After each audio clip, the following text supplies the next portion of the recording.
favorite part of this car was that it's a European delivery car, so it's not just a normal run-of-the-mill you see every day 356. It has some unique things because it's a European delivery car. It has a special heating system. It doesn't have the US required reflectors in the back, so it's a little smoother and cleaner looking. And it had a really cool set of options that came with the car, like the chrome wheels and the special fire extinguisher. Just a unique list of items that make you think somebody really wanted this car especially done just for them. So some of the special things that we did with this 356 that are not what I would say normal and just a run-of-the-mill restoration is we went to great lengths to find original materials in this car. We had to literally make 100 yards of headliner to get the original texture and pattern of the headliner, which isn't available anymore. You can't buy it anywhere. So in order to make a perfect recreation of a headliner, we had to literally make it from scratch. We're very fortunate to have some original samples to work with. We also, this car had a unique option of corduroy seat inserts in mouse gray.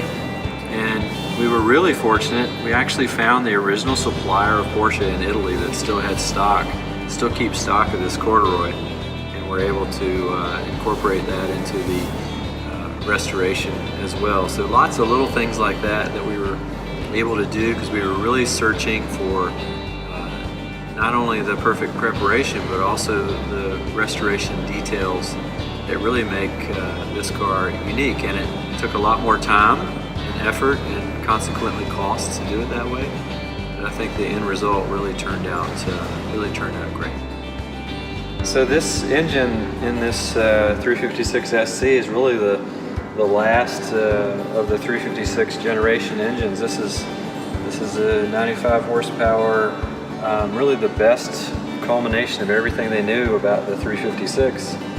And what makes it unique is it has the Solex twin throat carburetors on each side. This is a German market delivery car with fresh air heat, so it actually pipes the heat from the fan directly into the cockpit, so there are no fumes there. And every detail from the colors, the plating, we tried to get exactly the same as when the car was delivered. Even this very unusual and rare sort of cardboard soundproofing that Porsche lined the engine bay with, just in all the details that we tried to come up with a perfect recreation of how the car was done in 1964.